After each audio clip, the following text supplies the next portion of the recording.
Thanks everybody for attending Farm Business Consulting analysis of the January 11th USDA report, in which I like to talk as it as basically the Super Bowl of all reports. The reason I like to call it this is simply because in the January numbers that were released this morning at 10 o'clock, it's basically the U.S. final crop production. Their supply and demand, USA supply and demand, and also the world supply and demand.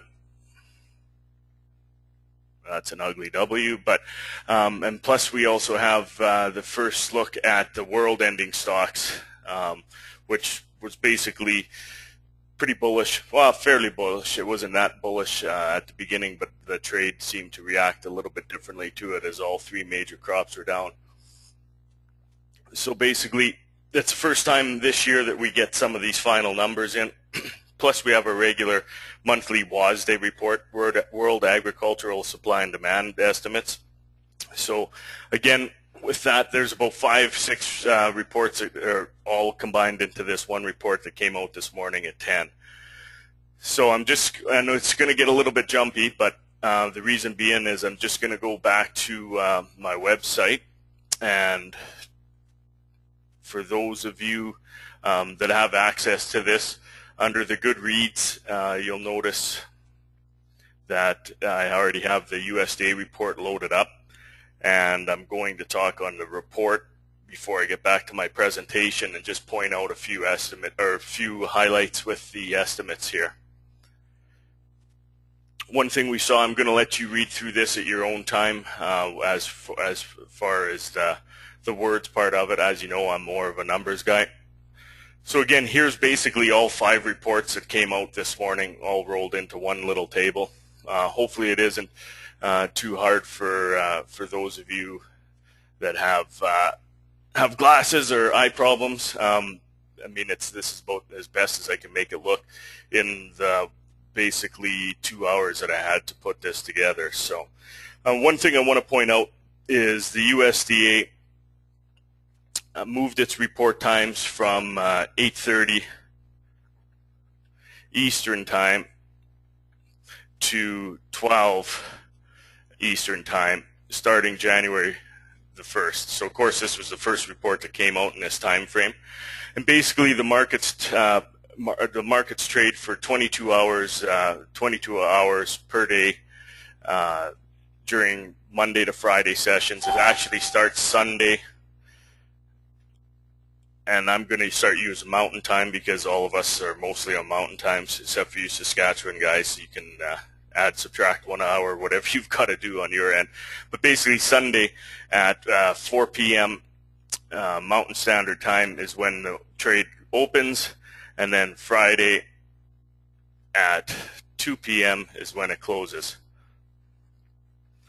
So why these numbers are important is 6 out of the last 6 years, corn has traded limit up or traded limit down on 6 out of those 6 years, and 5 of those 6 years it has closed at that ratio as well too. So limit up, limit down, which on corn, and I'm just brought up the futures right now, corn is trading at 7.14, up 15 cents today. It has been as high as 26 cents, but definitely no limit move, which is 40 cents either way, high or low. But once I get into my presentation, I'll get into more of the fluctuating swings and what's happening with the reports. What's happening with these reports coming out at 10 o'clock and how that's going to affect marketing going forward throughout this year. So basically into the U.S. crop production, we saw them. I'm just going to go to a highlighter and leave my pen in the pocket. Basically, we saw corn go up just slightly from what the average was. What we really have to look at is what December was, because this is what the trade was working off of going forward in this report. So we saw corn stocks go up just slightly. Soybeans are up not very much, within what the trade thought they would be. It wasn't any big surprise there. The big surprise was the sorghum. It doesn't mean much to us, but what this means into the U.S. is sorghum is used as a feed product.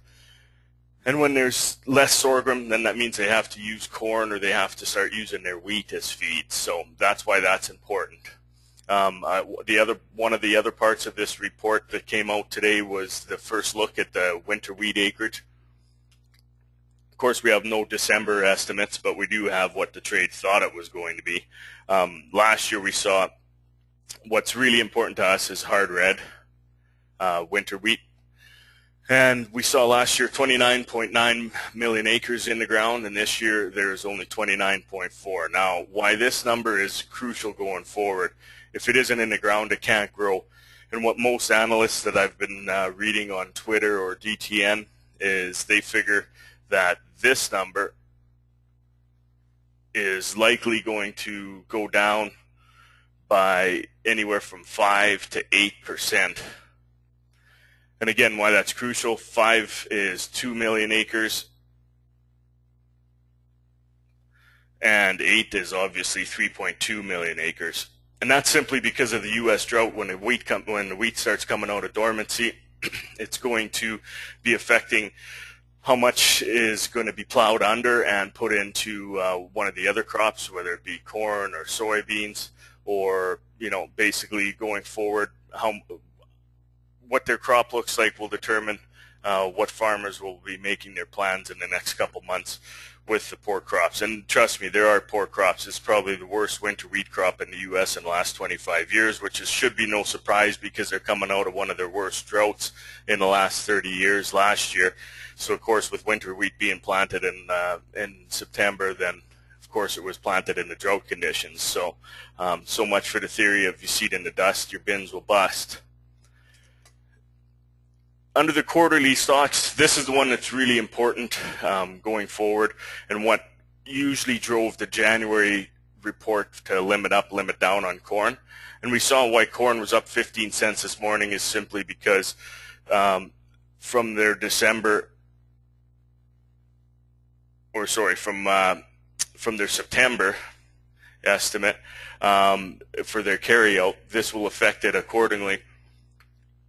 It'll be going down, as the U.S. quarterly stocks simply indicates how much is left in their bin at that time. So again, that's taken from the end of December.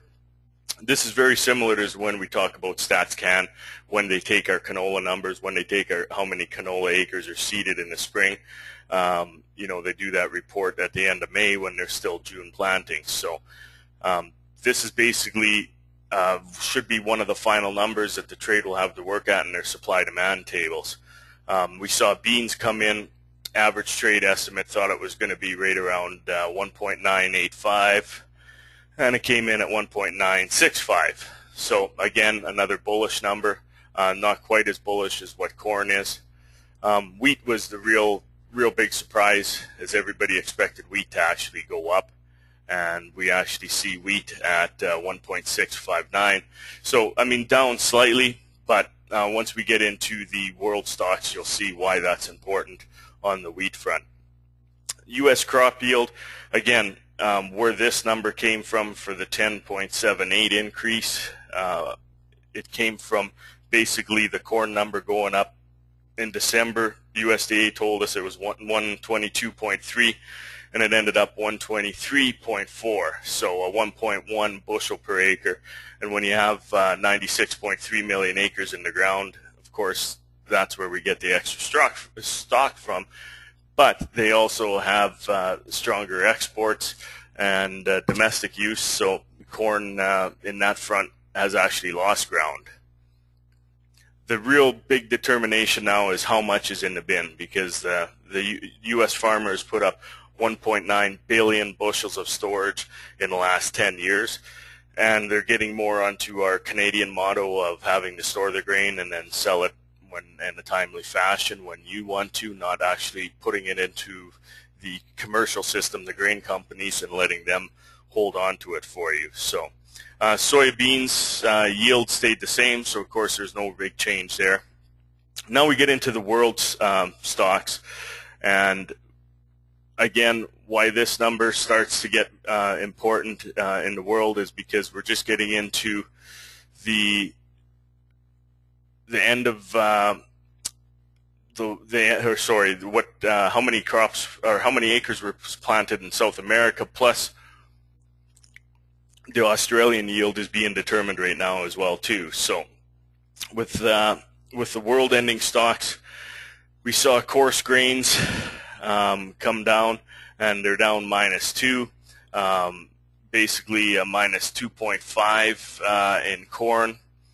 We saw wheat down slightly, a 0.5, soybeans down, and we see wheat down ever so slightly in the world market, 0.31 million metric ton.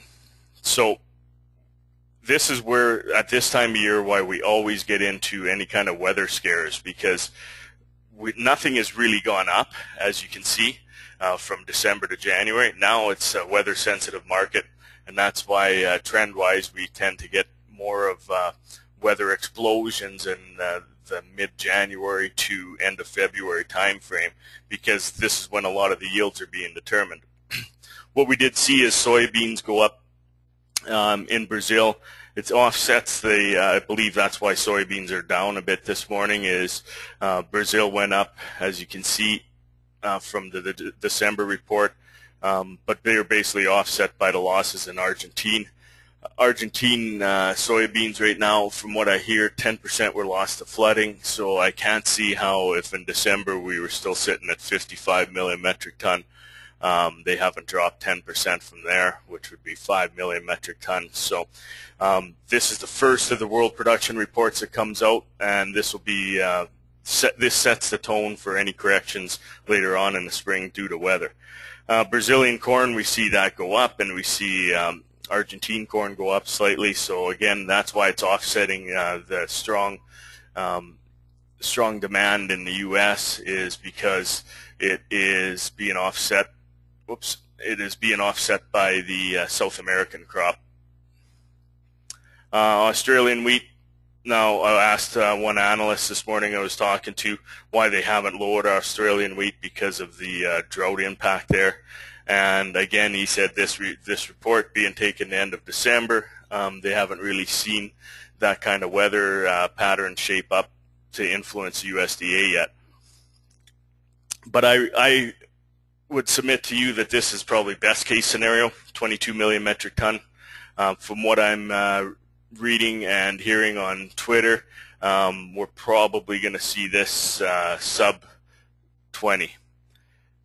And that's good for us because they're one of our major competitors when we're exporting wheat.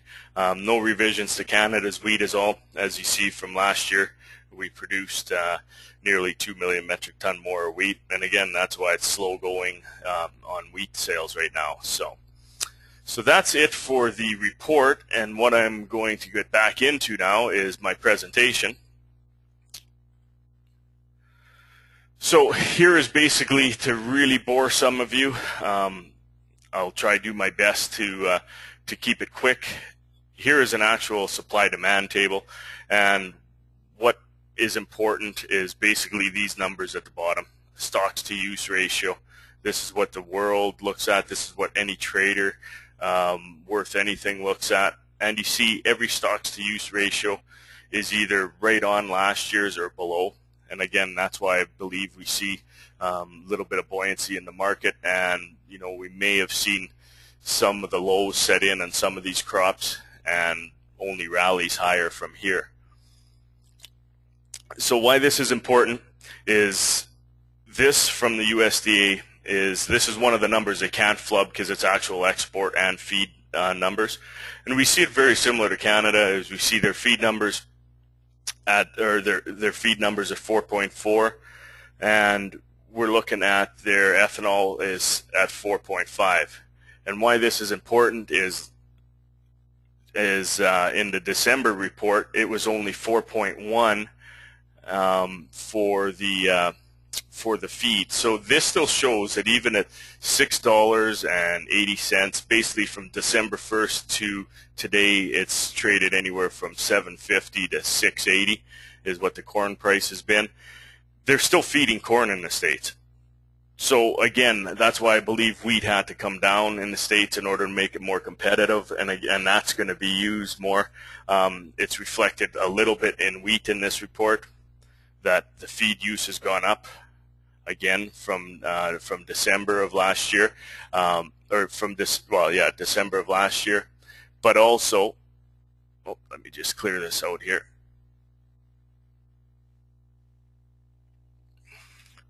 Also, what we see is the wheat has, oh, that won't clear, is wheat has gone up basically double as much feed in the U.S., and even at wheat being at prices of $8 to $10 in the States, Chicago wheat trading at $7 plus. Even those prices, wheat is still being fed. So again, because the feed market can't get as much corn into their system because of reluctant farmer selling and high prices, they are switching to wheat. So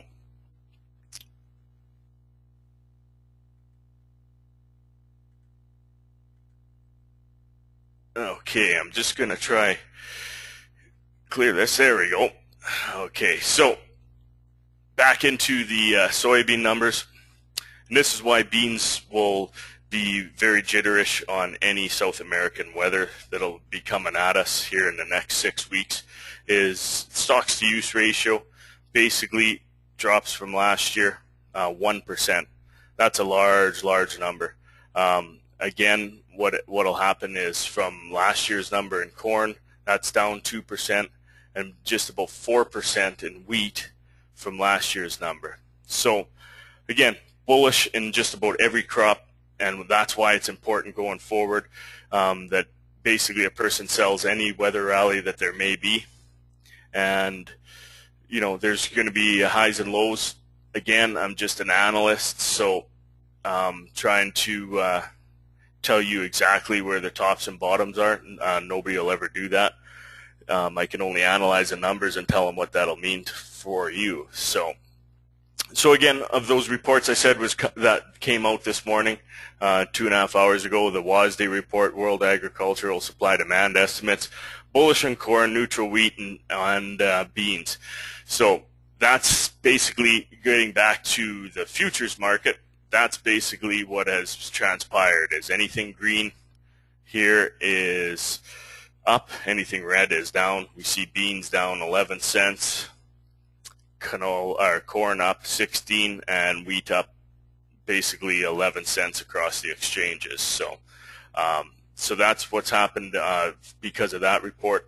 World production, the bushels per acre are up on corn, or the U.S. production, the bushels were up on corn, but stayed the same on beans and wheat. And I really feel in their winter wheat crop, we're only going to see their number go down as far as bushels per acre.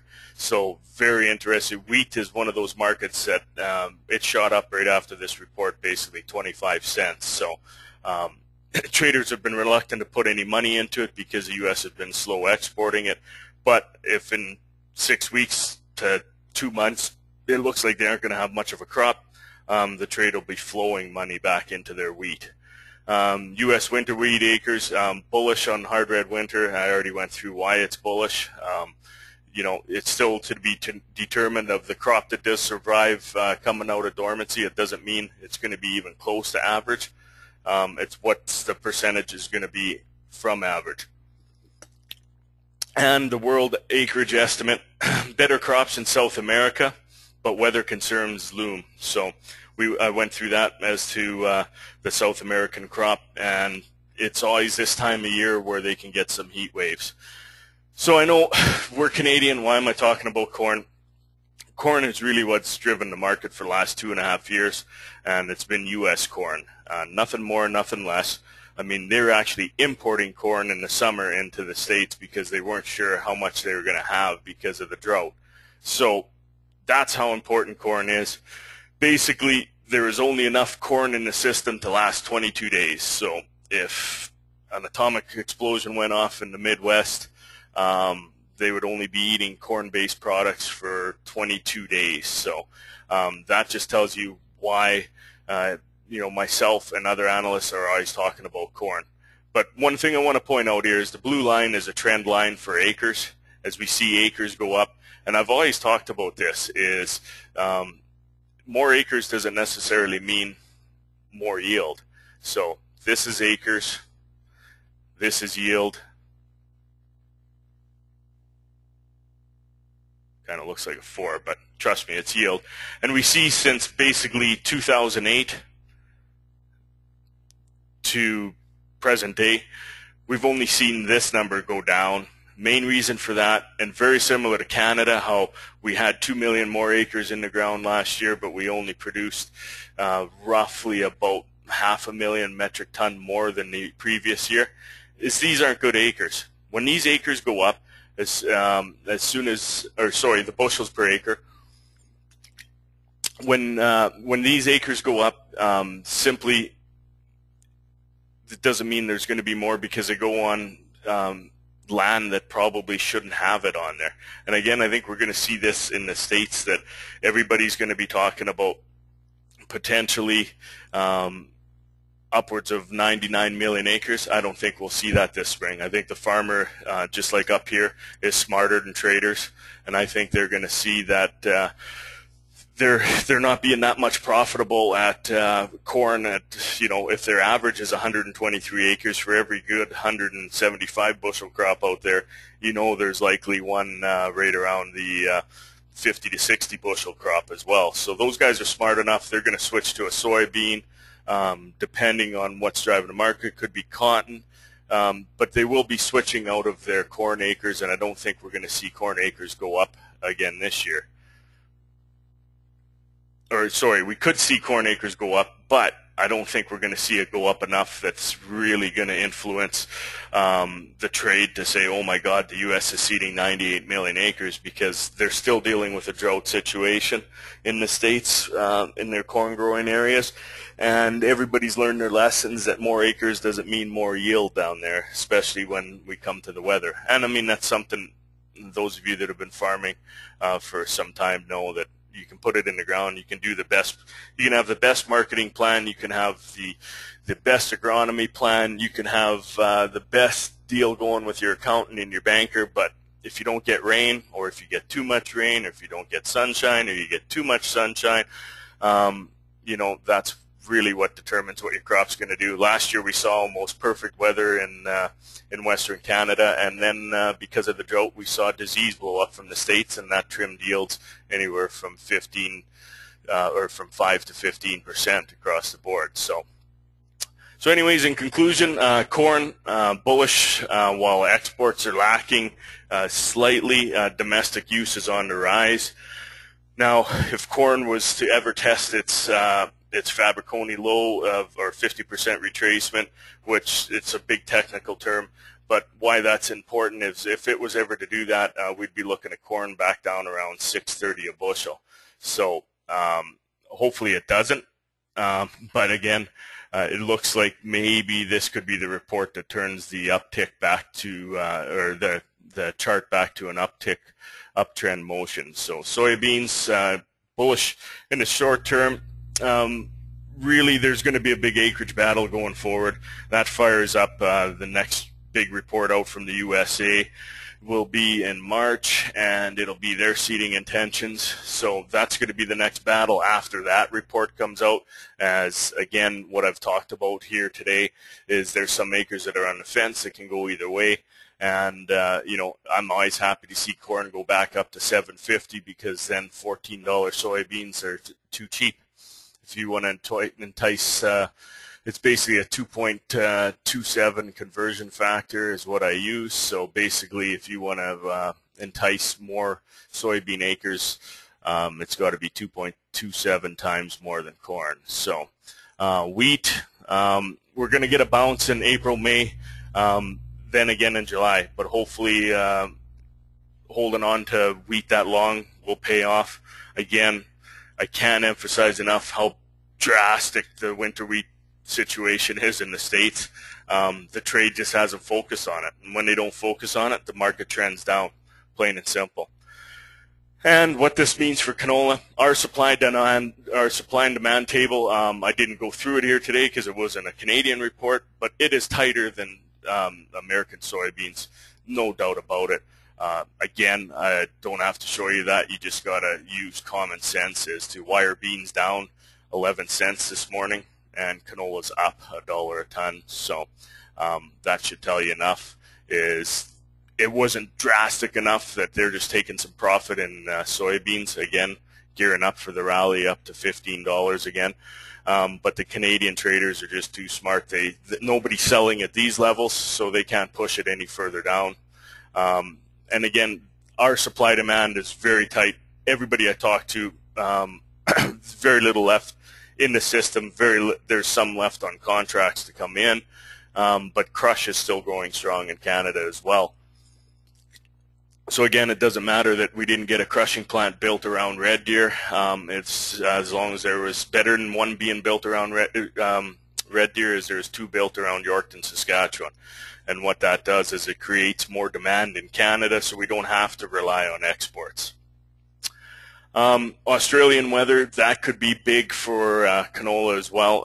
The former Soviet Union, Russia, Ukraine, a lot of 80% of their canola is winter seeded. So again, with bitterly cold temperatures, which winter seeded canola doesn't necessarily like, that could be a big problem when it starts to come out in the spring as to how much they lose on their canola. So that's our competition, basically America and former Soviet Union. So Australia, they have big problems going on, and former Soviet Union, they could be setting up for big problems. So what that will do, trigger a large rally. How large a rally?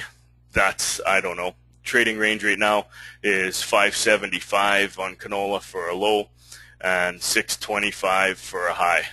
That's a lot. That's $50 a ton, well over $1 a bushel, and that's stuff that, if you don't know what's going on in the market, will make you lose sleep. But if it ever busts through 625, 675 is the next mark. And if you were to take into account Australian weather, FSU, freeze out, and smaller Canadian acres. Canadian acres last year was 21.6 million acres, and if we were to come in, what I'm already seeing in my group, acres will be lower slightly. If we were to come in even at 20.5, that could easily blow through the 625 and back up to the 675. Now, that being said, some crazy financial crisis happens. Of course, we all know what happens. We know what happened in 2008 when the crazy financial crisis happened, which nobody predicted. But one thing I can tell you is most economists, most traders in general, are getting very sick of the U.S. crying wolf, and nobody's even really paying attention to this next thing they came up with. They're great at coming up with catchphrases, but terrible with solving problems from what I can see. So the next one is, again, the debt ceiling. So anyways, that's the conclusion. Great source for you guys. What I'm going to be hosting my next webinar, which will be 2 weeks from last Wednesday. So basically the 23rd is when I plan to do it, is I'm going to social media. I think every farmer should be on it. Whoops, sorry. Every farmer should be on it. It's not that hard. Most of you have smartphones, but again, the chatter going on since 7 in the morning till 10 o'clock till this report came out, and then within 5 minutes I have 22 new tweets come into me. It's not for your kids. It is for your kids, but what I'm going to point out in my next webinar about the social media is how we can use it for our benefits, and why it's important going forward, and why lots of times, you know, I'm talking to farmers that I don't have to meet. I call it talking. Our grandparents wouldn't call it talking, but I'm typing letters in a phone, and he's replying, and he's in Argentina or Brazil or Australia or Iowa. So that is how important this Twitter is. Again, that's why I think the trade's just going to take profit up and down when it comes to trading. one interesting thing I'm going to show you here is the corn chart this morning, and just to show you why, why it pays to to pay me to watch this market, because I never get excited on the highs and lows. But if you were a junior market watcher, I'm just going to bring up 1 minute intervals. So what this chart will show you, and this is all I'm going to end on so everybody can get to lunch, if it ever gets on the screen here, but what I'm going to show you is what happened basically hours before the market opened and hours after. Oh, I might have to go to 5 minutes here.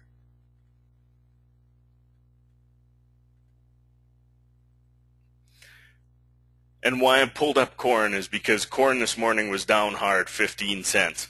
And now I just showed you it was up 15 cents. So that's a 30-cent swing. Like I said, it won't be limit today, but it'll be near limit and from highs to low. And again, that's when the market trades this long. That's what I believe is basically, as one analyst that I follow, Darren Newsom, calls it, the river effect. Before, when we used to only trade for 5 hours a day, it was a narrow river, so traders had to get their trade in. But because we trade 22 hours a day now, we've basically taken that river that used to go like this, and it was 5 hours. Now it trades like this. So, and that's 22 hours. So there's no more bottleneck in there. But this is, again, I promise you this is the last thing I'll talk about, is because there is overnight trade. We see corn basically just flat, flat, flat. Then speculation on Twitter is that somebody got tipped off that the report was going to be negative, and then we saw it go down. And it doesn't look like much, but basically it came down from 697, touched, again, like I said, 15 cents lower. And then the report came out,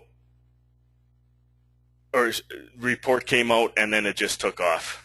And then now we see it trading. And a lot of this had to do with, I don't think it was any theory, conspiracy theory that somebody had that what the report was going to do before it actually came out. What I actually think happened in this time frame is just electronic sell orders came in.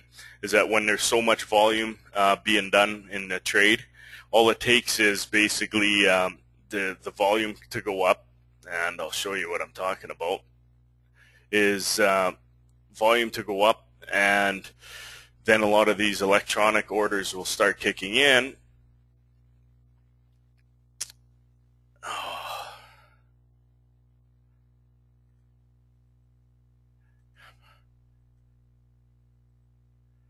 So we'll see the volume go up, and volume started to move at this time frame, and then come back down. Sorry. Once it cleared out the electronic sell orders, then it came back down, and then the report hit, and then more electronic buy orders kicked in, and that's why corn went up. But as we see in the basic trading range, as corn moved nearly 40 cents from highs to lows today, it just didn't go limit up or down. But not necessarily did it have to go limit up or down in order to basically move that 40 cents for them to take profit. So, okay, well, now I'm starting to rattle on. Does anybody have any questions whatsoever? Again, like I said, type them in the little box down here in the question box, and then it comes through to me, or you can always text it to me.